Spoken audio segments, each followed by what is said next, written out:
Hello student, hello મિત્રો. હું છું હર્ષદ. ફરી એકવાર તમારી સામે આવી ગયો છું. ધોરણ 10 પછી શું કરવું?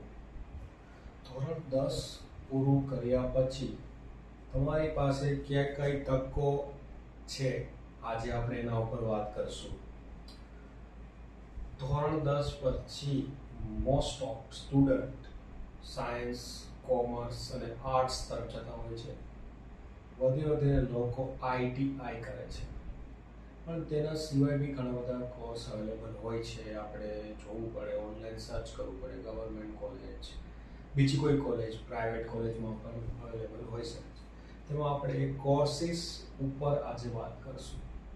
પહેલો કોર્સ વિજ્ઞાન, જેમ કે સાયન્સ, 11-12 સાયન્સ, એટલે કે ગુજરાતીમાં કહેવાય એને વિજ્ઞાન.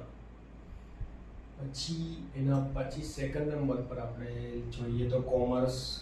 મોસ્ટ ઓફ સ્ટુડન્ટ કોમર્સ લેતા હોય છે. 11-12 કોમર્સ, જેમાં અકાઉન્ટ એ બધું આવે છે. સાયન્સમાં મોસ્ટલી ફિઝિક્સ, કેમેસ્ટ્રી, બાયોલોજી આ બધું આવતું હોય છે, મેથેમેટિક્સ. કોમર્સમાં જે અકાઉન્ટ, ઇકોનોમિક્સ એવા બધા સબ્જેક્ટ આવતા હોય છે. વાણિજ્ય, આર્ટ્સ, ઘણા બધા સબ્જેક્ટ હોય છે. કોઈ યુનિવર્સિટીમાં બહુ બધા સબ્જેક્ટ આપતી, history, philosophy, Hindi, Sanskrit, economics, statistics બી ઘણીવાર જોવા મળે છે તમને અમુક યુનિવર્સિટીમાં. તો આમાં બી ઘણા બધા કોર્સ અવેલેબલ છે. Polytechnic course, diploma in polytechnic, આમાં બી તમે જઈ શકો છો. આમાં બી ઘણા બધા કોર્સ તમને અવેલેબલ હોય છે. 3 વર્ષનો કોર્સ હોય છે.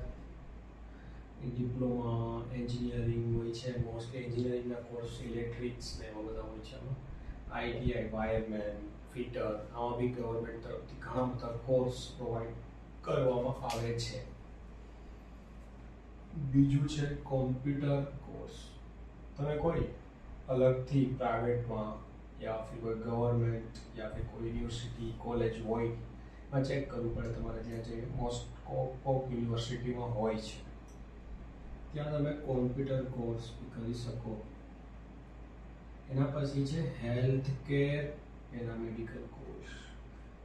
આમાં બી તમે જઈ શકો આફ્ટર 10. અગર તમને ઈચ્છા છે કે આમાં કામ કરવું છે, મારે આગળ ભણવું નથી વધારે, આના બી કોઈ કોર્સ જે તે યુનિવર્સિટી કે કોલેજમાં પ્રોવાઈડ હોય, કોઈ ગવર્મેન્ટ ઓર્ગેનાઇઝેશન પ્રોવાઈડ કરતું હોય, ત્યાં તમે આ કરી શકો. એગ્રીકલ્ચરના બી ઘણા બધા કોર્સિસ અવેલેબલ હોય છે આફ્ટર 10th, તો એ બી કરી શકો. એના પછી છે હોટલ, ટુરિઝમ એન્ડ હોસ્પિટાલિટી. જેમ કે હોટલમાં તમે જાશો તો રિસેપ્શનિસ્ટ હોય છે, ત્યાં તમારું સ્વાગત કરવા માટે. પછી એનું બી ઘણું બધું મેનેજમેન્ટ આવે છે, હોટલનું, ટુરિઝમ, આ બધા કોર્સ બી અવેલેબલ હોય છે. પ્રાઇવેટમાં તમે કરી શકો છો.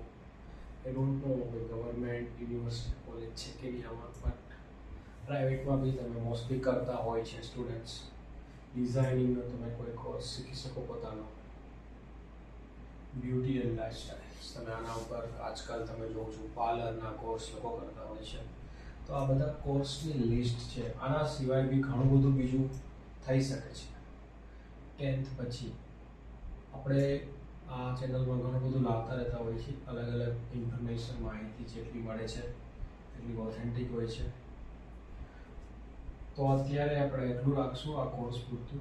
આગળ આપણે વાત કરશું કે આફ્ટર 12th કોમર્સ પછી શું કરવું, આફ્ટર 12th સાયન્સ પછી કયા કોર્સ અવેલેબલ હોય છે, આફ્ટર 12th આર્ટ્સ પછી કયા કોર્સ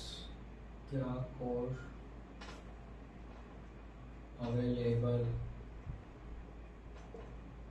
હોય છે.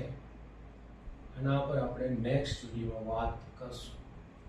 આપણો મેઇન ટાર્ગેટ છે વિજ્ઞાન, યાની કે સાયન્સ, કોમર્સ એન્ડ આર્ટ્સ. તો ચેનલને સબસ્ક્રાઇબ કરી લેજો, ત્યાંથી તમને આગળની ઇન્ફોર્મેશન, માહિતી મળી રહે. તમને કોઈ લાગે છે કંઈ ડાઉટ હોય, તમને કંઈ જાણવું હોય તો કોમેન્ટ કરીને અવશ્ય જણાવશો આ વિડીયો નીચે. ત્યાં સુધી આવજો, મળીએ.